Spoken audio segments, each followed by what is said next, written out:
थारायबारि गामिनि रायजो राजाफोरा गामिनि गंनै दालांखौ गावसोरनो सोलिनो आन्था बानायना लानो गोनां जादों। गोलाव 17 बोसोरनि हाग्रामा महिलारिनि दैदेननाय बिपिएफ सरकार आरो आथिखाल प्रमद बर' दैदेननाय बिटिआर सरकारनि अनसुंथाइ मोननायनिफ्राय दिनैसिम जानगाराव थानो गोनां जादों थारायबारि गामिनि रायजो राजाफ्रा। बिसायख'थि समावबा बायदि दोलोनि बायदि दैदेनगिरिफ्रा गावसोरनो राजखान्थि मुलाम्फानि थाखाय रायजो राजाफोरनि भट लानो थाखाय गोबां बाथ्रा होबोदों। नाथाय बिसायख'थि जोबखांनाय उनाव सरकार दाखांनायनि उनाव दिनैसिम बावगारना नासयना दोनजानो गोनां जादों थारायबारि गामिनि रायजो राजाफ्रा।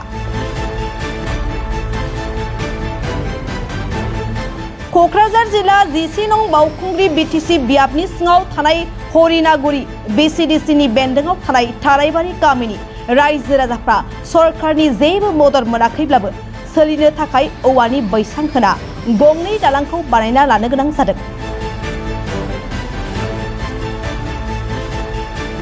दैज्लां बोथोर सौफैनायखौ नोजोर होनानै थांलाय फैलाय खालामनो थाखाय न'खर न'खर औवा खांलायना गामिनि गंनै गोजाम दालांखौ बानायना लानो गोनां जादों। थारायबारि गामिनि रायजो राजाफ्रा जाय दालाङा हान्था मेला आरो आबाद फोथार गामिनि गोथैसालिसिम थांग्रा बेनि अनगायैबो क'क्राझार सहरसिम औवाबारि जाना बारस'लांग्रा गोनांथार दालां।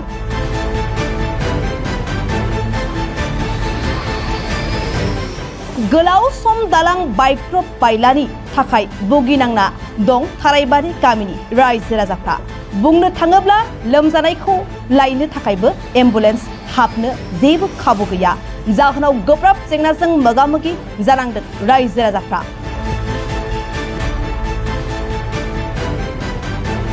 दिनै खौरां बिजोंनि गेजेरजों आथिखाल खुंथाय गोहोआव थानाय प्रमद बर' दैदेननाय बिटिआर सरकारखौ थारायबारि गामिनि रायजो राजाफ्रा गुरै खावलायहरदों जाहाथे थाबैनो बे नांगौ जानाय दालांखौ लुफुंना होना हान्था मेलानि जेंनाखौ सुस्रांना होयो। मुङा बाबुराम बसुमतारी, गामिया थारायबारि। आं बे गामिनिनो गावबुरा। दिनै जोङो रायजो राजाया बे दालां बायनायनि थाखाय दिनै रायजो राजायै ओंखारनानै बे खामानिखौ मावनो आखायाव लादों। जों बहुद बोसोरनिफ्रायनो औवानि दालां खालामनानै दिनै हाल खदाल हालेवलांनो थाखाय जों बे दालांजों थाबायनांगौ। मानसि गोथै थैनायाव जोंहा बे दालांजों लांनांगौ, बेनो मेन लामामोन। नाथाय 15 बोसोराव बिपिएफनि सरकारावबो बे दालांखौ जों मोननो हानाय जायाखै आरो जों दानि सरकारावबो जों मोननो हानाय जायाखै। आसा खालामो दानि सरकारा निस्सय नायगोन। दा बेखौ जों नेगासिनो दङ। दा बिथांमोननिफ्राय मोनसान्दिखौ जोङो बे औवानि दालांजोंबाबो सोलिथ'नो होननानै हाल खदाल मावनो होननानै बेखौ जों रायजोयै लैहोर लैहोर फैनानै ओंखारनानै मावो। बेखौ जोङो बोसोरे मावनांगौ जायो। बेयो अराय सम जोरनानै थाबाय थाया। दंफां आरो औवानि दालां। दा जोङो सोलिथ'नो थाखाय बेखौनो मावनानै गामिनि मावनो गोनां खामानिफोरखौ मावनो हानायनि थाखाय जों सुबिदाखौ खालामनानै लायो। दा जों रावबो सरकारखौ जों दुसिनो साना। माने जों अनसुंथाइसो लुगैयो, जाहाथे अननानै बे दालांखौ मावनानै होफैब्ला जोंनि थारायबारि गामिनि मानसिफ्रा हाल खदाल मावनायाव, गोथै सह गारनो थांनायाव बा हान्था मेलायाव सुबिदा मोनो। बेखौ आङो प्रमद बर' सारनिसिम आं आसा खालामदों आरो बिटिआर सरकारा निस्सय सानसेब्लाबो जोंनो सुबिदाखौ हरगोन होननानै आं आसा खालामो। बेखौनो बुंनानै आं फोजोबनाय जाबाय। जोंनि ब्लकआ थिथागुरि ब्लक, बिसिडिसिआ हरिनागुरि बिसिडिसि। 11 नं बावखुंग्रि। गंसे दालांखौ बानायदों। दा जोङो दिनैनि दिनावनो जों गंनै दालांखौ बानायनांदों। बै सानजा फारसेबो एखे रोखोमानो। बेखौ जों खावनै रायजोआ बाहाग खालामलायनानै जों मावनाय जादों। दा जोंहा दैज्लाङा सफैबाय, हाल खदाल मावनायनि समावबो फैथारबाय। बे दालांखौ जुदि बानाय हायाब्ला जोंनि हाल खदाल मावनायानो बन्द' जागोन आरो जों सोलिनो गोब्राब जागोन। बेनि थाखायनो जों रायजो राजा दिनै लैहोर लैहोर फैनानै बे दालांखौ मावनो थाखाय जों आगान सुरदों आरो जोङो मिडियानि थ्रुयै जाहाथे सरकारा खोनाहैयो बा सरकारा अननानै जोंनो अनसुंथाइ हरो, बेखौनो आसा खालामनानै जोङो मिडियाफोरखौ लेंहरनानै दिनै जोंनि थारायबारि गामिनि दुखु गोनां खामानि मावनाय आरो लामा गैयैखौ जाहाथे लामा मोनो, बेनि थाखाय जों आसा खालामनानै मिडियानि जुगै जोङो सरकारनिसिम मिथिहोनो थाखाय लेंहरनाय जादों। बेखौनो बुंनानै आं फोजोबनाय जाबाय। बबेथिं ओंखारलाङो बे लामाया? बे लामाया थ्रु औवाबारि गोलैगोन। बे PWD मोन बियो।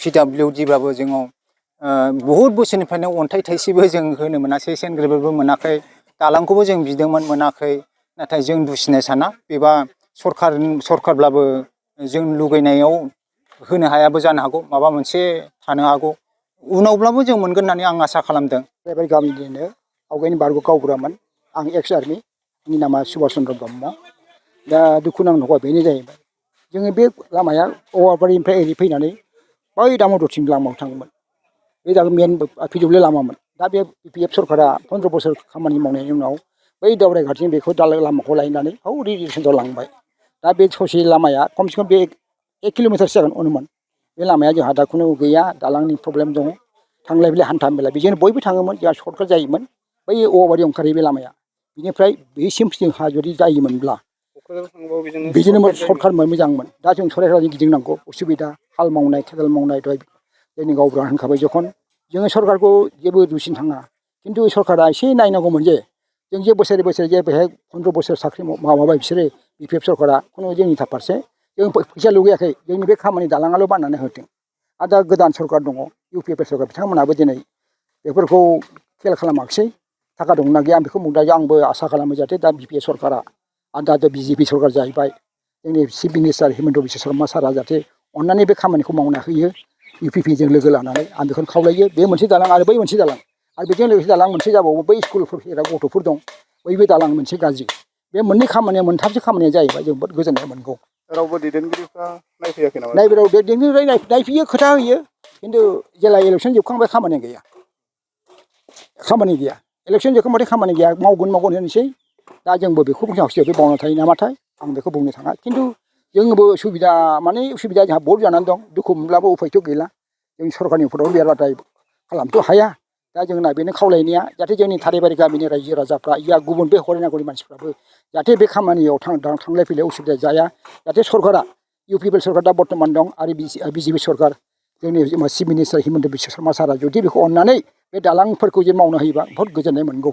नोंथांमोना निस्सय रांथ' खरसा जायो दा थाखा जोंहाथ' गावनि माबा श्रम दान होनानै दा बर्थमान मावगासिनो दं 15 बोसोर जों मावबोदों श्रम दान होयो औवा थसे गावबागाव न'नि लाबो खामानिखौ मावो उफाय गैया जों बेखौ हाल खेथि मावनांगौ दैलाङाव थांनांगौ आरो मानसि गोथै गारनांगौबा जों बिजों थांनांगौ जोंहा लामा गैया बैयाव जोंहा ससान घाट दं बैयाव आसि खिथियाव ससान घाट दं बाहाय जों थांनांगौ गथिखे आंना बेनो जे सरकारा एसे अननानै बेखौ खामानिखौ दालां मोननैखौ खमसे खम बै दालां मोननैखौ मावनो होयोबा बहुत गोजोननाय मोनगौ बेखौनो आं नोंथांमोननि खाथियाव मिडियानि सायाव गुरै खावलायनानै धन्यबाद जासिबाय।